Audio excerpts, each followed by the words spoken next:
Advertencia: este episodio contiene descripciones gráficas de situaciones de violencia que pueden afectar la sensibilidad de los oyentes y dejarlos con un severo temor a los payasos. Porque esta noche vamos a hablar sobre el escalofriante caso del payaso asesino, John Wayne Gacy.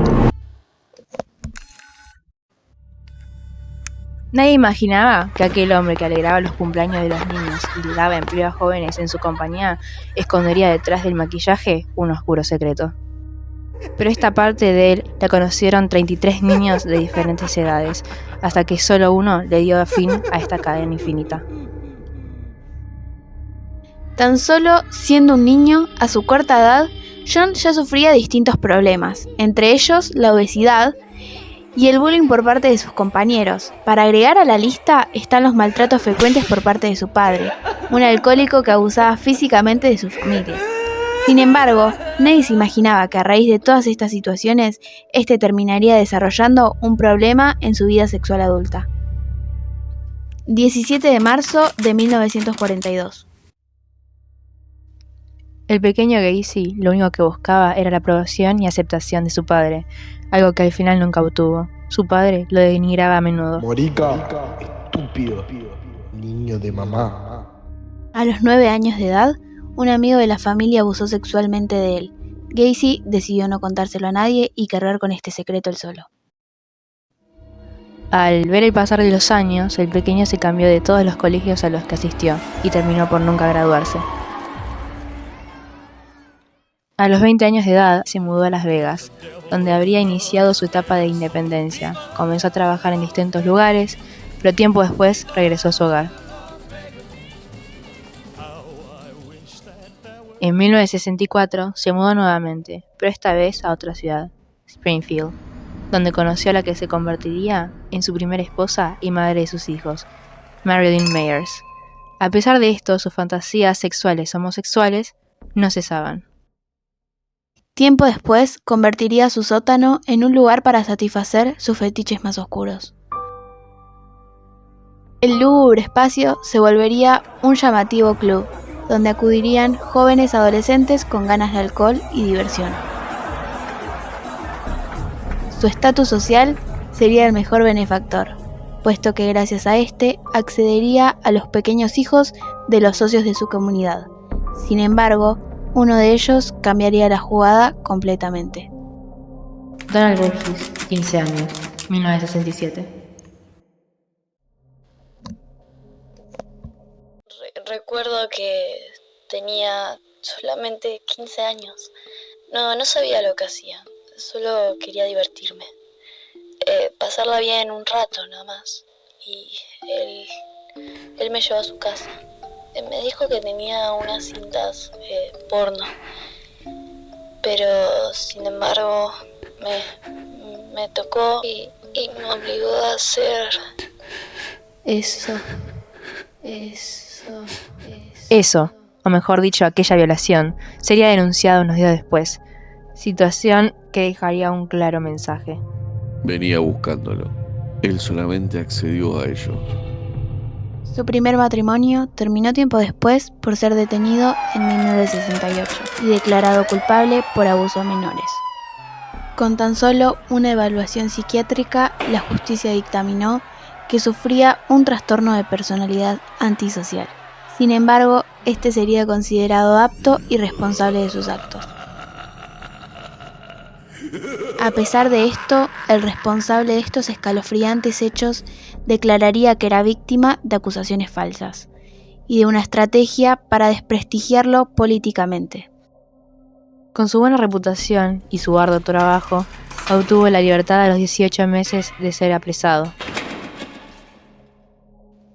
Tras este tiempo entre rejas, John decidió regresar al estado de Illinois, pero a una zona donde nadie conocía sus antecedentes penales. Compró una casa e inició una nueva etapa en su vida. Allí contactó a una amiga, Carol Hoff, con quien se casó por segunda vez. La segunda, señora Gacy. Sus impulsos sexuales a menores no acabaron. Atacó a un adolescente en 1971. Sin embargo, Gacy se volvió a librar de la cárcel y sus andanzas sexuales continuaron mientras distraía a su comunidad. Uno de los primeros asesinatos que cometió fue el del joven de apenas 16 años. Timothy McCoy.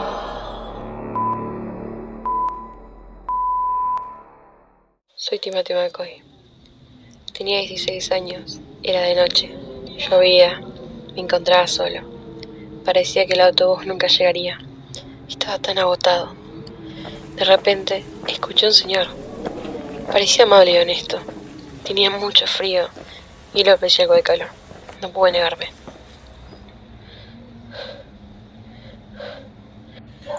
Dormí en su casa y después de un rato me daría cuenta que fue el peor error de mi vida. Acabé muerto y enterrado en el sótano de su casa, gracias a las reiteradas apuñaladas que recibí en el pecho. Y fue en ese mismo momento que el homicida tuvo un orgasmo, Como la sangre que salía del cuerpo me excitó. declaró una vez detenido. Después llegaron los demás muertos.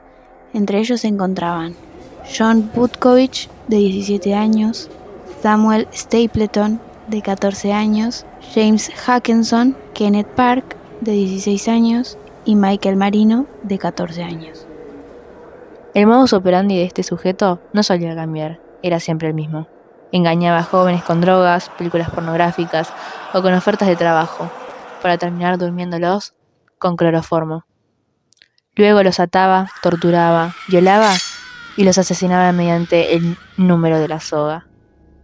Esta técnica consistía en estrangular a las víctimas con un cinturón alrededor del cuello mientras los presionaba con un palo o un cuchillo. Algunas de las violaciones y asesinatos se volvieron más frecuentes con su segundo divorcio, los últimos incluso con pocas semanas de diferencia. Soy Robert Piest, o lo era. Tenía 15 años. Necesitaba trabajo. Estaba tan desesperado. Por suerte mía, o desgracia, debería decir, un hombre aceptó mi solicitud. Él dijo que era mejor realizarla en su casa, la entrevista, para así tener más comodidad. No debí ir, puesto que lo que sucedería acabaría conmigo. Entré en su casa. Me agarró, me sometió en su cama. Él reía, yo lloraba. No quería. Nunca quise esa situación. Su habitación era tan fría. Y sus manos también. Él me tocaba por partes que nunca quise. Todo era tan depravado. Y de repente sentí un inmenso dolor en la garganta. Me dolía el cráneo, la cabeza, el cuello, mis labios, mis ojos los sentían con tanta presión. Luchaba para respirar, aunque sea solo un poco. Necesitaba aire. Los padres del joven, completamente ajenos a que su hijo se había convertido en una de las tantas víctimas del sujeto, alertó a las autoridades de la desaparición de su hijo. Estos rápidamente dieron con un sospechoso, y cuando comprobaron el nombre de John Wayne en la base de datos, los agentes se quedaron impactados al descubrir que tenía antecedentes por sodomía y abusos sexuales a adolescentes. Cuando el inspector del caso golpeó en el número 8213 de West Somerdale Avenue, abrió aquel hombre de aspecto amable. Ante el interrogatorio, aseguró que la cita con el chico terminó en pocos minutos y que no había vuelto a saber más de él. El inspector, al darse cuenta de que estaba ante un hombre con contactos de alto nivel, decidió no presionarlo y lo citó a la comisaría para declarar de manera oficial. Pero John Wayne nunca se presentó. Pidieron rápidamente una orden de registro y entraron a la casa de John, donde se confirmaron las peores sospechas. Con varias certezas en mano, la policía registró el domicilio del sospechoso y descubrieron una multitud de objetos incriminatorios. Desde documentos de identidad de los adolescentes desaparecidos, sus ropas y joyas, hasta esposas y jeringuillas. La detención del asesino se produjo el 22 de diciembre de 1978. Si bien faltaban por hallar cadáveres de sus víctimas, no hizo falta que Gacy confesara los crímenes, porque en cuanto removieron la parte trasera del sótano de su hogar, localizaron un cementerio de cuerpos.